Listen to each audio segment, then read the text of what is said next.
নমস্কার, শুভমম চ্যানেলে আপনাদেরকে আরও একবার স্বাগত। আজকে দেখলেন ওয়াটারমেলন কিসের যে ফ্লাওয়ার একটা সামান্য গাছে কিছু রয়েছে, সেই ফুল গাছটা একবার দেখালাম, বোগেনভেলিয়াটা। আগের ভিডিওতে আমরা আলোচনা করেছিলাম যে এই ওয়াটারমেলন কিস থেকে খুব তাড়াতাড়ি আবার কি করে আমরা রিব্লুম পেতে পারি, এজন্য ডেড হেডিং কিভাবে করতে হয়, ডেড হেডিং করা কেন প্রয়োজন, ডিটেলস লাস্ট ভিডিওতে আলোচনা করেছি। এবং সেখানে এটাও আমরা জেনেছিলাম যে এই গাছটাকে একটা কনস্ট্যান্ট সোর্স অফ এনার্জি না দিলে কিন্তু এই গাছ খুব দ্রুত রিব্লুম করবে না। আজকে দেখাবো এই গাছকে কিভাবে আবার আমরা ফার্টিলাইজ করব। ডেড হেডিংয়ের পর সাথে সাথে কিন্তু এই ফার্টিলাইজার দেওয়াটা একটা মাস্ট, দিতেই হবে, তাহলে খুব দ্রুত আমরা ফুল পেতে থাকবো। আজকে সেই ফার্টিলাইজার কি ইউজ করছি, কিভাবে ইউজ করছি, এগুলো আপনাদের সাথে খুব সহজ পদ্ধতিতে তুলে ধরবো। আপনারা সেগুলো অ্যাপ্লাই করলে খুব সুন্দরভাবে আপনারা নিজের বাড়িতে যে গাছ আছে সেখানে আপনারা রিব্লুম পেতে পারবেন খুব সহজেই। এই গাছের এই সয়েলটা দেখাই, এই সয়েলটাই ফার্টিলাইজ করব বলে আগের দিন আমি এর মধ্যে কোনো ওয়াটারিং করিনি, একদম দেখুন উপরের টপ লেয়ার একদম ড্রাই হয়ে গেছে। এখানে ফার্টিলাইজ করার জন্য উপরের এই যে টপ লেয়ারটা রয়েছে, এই টপ লেয়ারটা থেকে 2 ইঞ্চি মতো মাটি এই জায়গা থেকে পুরো আমাদের তুলে নিতে হবে। আপনারা বাড়িতে যখন এই গার্ডেনিং এটা করবেন, এটা খেয়াল রাখবেন আগের দিন অবশ্যই যেন এটা জল আপনারা স্টপ রাখবেন, জল বন্ধ রাখতেই হবে, তাহলে টপ লেয়ারটা খুব সহজেই এরকমভাবে উঠে আসবে। না হলে একটা মাটিটা ভিজে থাকলে এটা মাটি সহজে উঠতে চাইবে না, তখন এটাতে কাজ করা একটু অসুবিধাজনক হয়। বোগেনভেলিয়া গাছ যদি আপনারা এরকম বাড়িতে রাখেন, বিশেষ করে এই যে প্রজাতিটাও দেখছেন ওয়াটারমেলন কিস, অসম্ভব ভালো একটা ভ্যারাইটি, একদম তরমুজের মতো যে ভিতরের অংশ সেই অংশের মতো এর রং হয়, সেই জন্য তুলনা করে এটাকে বলা হচ্ছে এটা হেভি ব্লুমার, রিপিটেড ব্লুমার। কিন্তু এই রিপিট ব্লুমিংয়ের জন্যই যেটা আলোচনা করছি যে একটা ডেড হেডিং এবং তার সাথে একটা ফার্টিলাইজ করা প্রয়োজন। আজকে আমরা এর মধ্যে ফার্টিলাইজার ইউজ করব, দুটো ফার্টিলাইজার ইউজ করব, সেগুলো একবার আপনাদের প্রথমে দেখিয়ে দিই। এটা ভার্মি কম্পোস্ট, আমি এখানে আমাদের অ্যাভেলেবেল আরামবাগ নার্সারির একটা ভার্মি কম্পোস্ট এটা ইউজ করি। এটা কোনো ব্র্যান্ড প্রমোশন নয়, বারবারই আমি বলছি, এটা আপনারা যে কোনো ধরনের ভার্মি কম্পোস্ট ইউজ করতে পারেন। আমি বাড়িতে এটা ব্যবহার করি কারণ এই ভার্মি কম্পোস্টটা ব্যবহার করে আমি খুব ভালো রেজাল্ট পেয়েছি। আরামবাগ নার্সারির নিজস্ব একটা তৈরি একটা প্রোডাক্ট। আরামবাগ একটা মানে সারা ভারতবর্ষ কেন সারা পৃথিবীর মধ্যে একটা ব্র্যান্ড গার্ডেনিংয়ের ক্ষেত্রে, প্ল্যান্ট সিড তাদের মধ্যে একটা ব্র্যান্ড। আমি তাদেরই এটা ইউজ করি। কিভাবে ইউজ করছি, এটা এই ভার্মি কম্পোস্টটা টবের যে গা বরাবর সেই জায়গায় হালকা করে একটা লেয়ার এই জায়গায় দিয়ে দিলাম। এই ভার্মি কম্পোস্ট কী দেয় গাছকে? ভার্মি কম্পোস্ট দেয় গাছের এনার্জি, যেটা আমাদের দেহের জন্য শর্করা বা কার্বোহাইড্রেট যে কাজটা করে, একটা কনস্ট্যান্ট সোর্স অফ এনার্জি আমাদের দিয়ে যায়। আপনারা নিশ্চয়ই দেখেছেন খেলোয়াড়রা খেলার মাঝে মাঝে যদি কখনো ব্রেকে, বিশেষ করে টেনিস প্লেয়াররা মাঝে তারা চকলেট, কলা প্রভৃতি তারা খায়। কেন খায়? ওই খেলার মাঝে তাদের ওই যে এনার্জিটা দরকার, কনস্ট্যান্ট এনার্জি দরকার।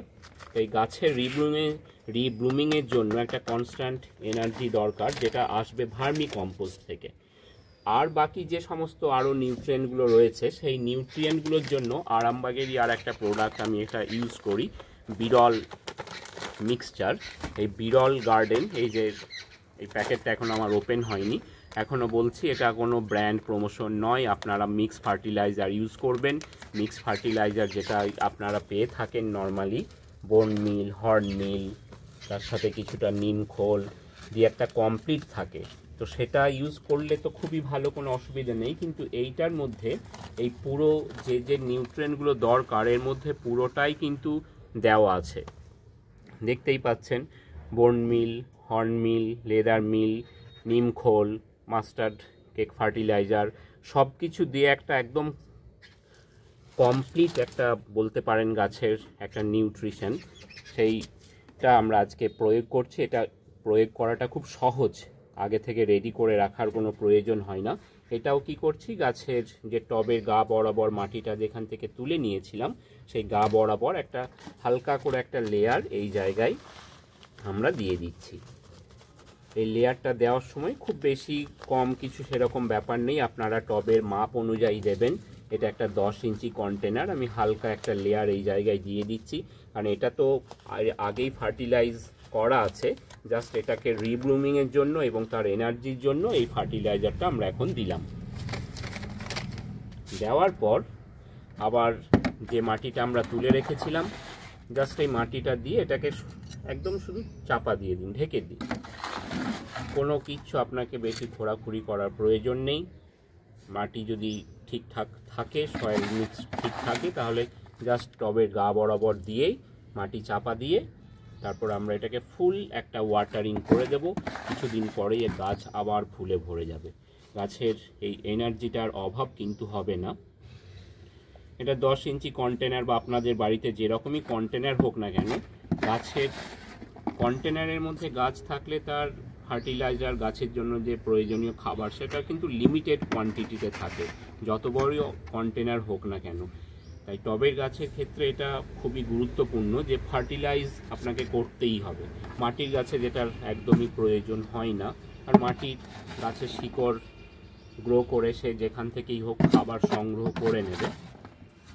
কিন্তু টবের ক্ষেত্রে সেটা যেহেতু হয় না, তাই আপনাদের অনেকের মনে হতে পারে যে গতবার খুব ভালো ফুল এসেছিল, এবার আর ফুল আসছে না, কেন এরকম হলো? এটা হওয়ার কারণ কিন্তু এই একটা অন্যতম প্রধান কারণ যে গাছের এনার্জির অভাব হচ্ছে।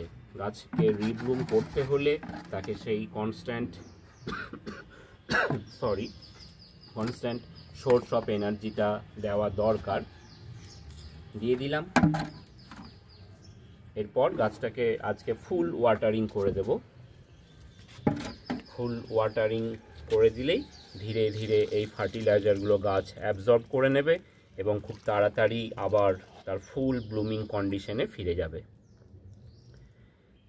খুব সহজ পদ্ধতি, খুব সামান্য দেখলেন কাজটা আমার করতে কতক্ষণ লাগলো।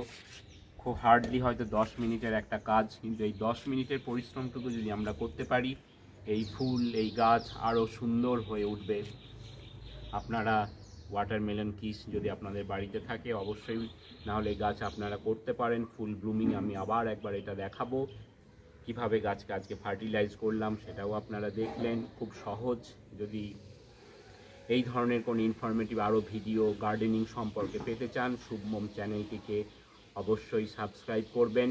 বিভিন্ন ধরনের কন্টেন্ট খুব সহজভাবে আপনাদের সামনে উপস্থাপন করব। আজকের মতো এই ভিডিওটি এখানেই শেষ করছি। প্রত্যেককে অসংখ্য ধন্যবাদ।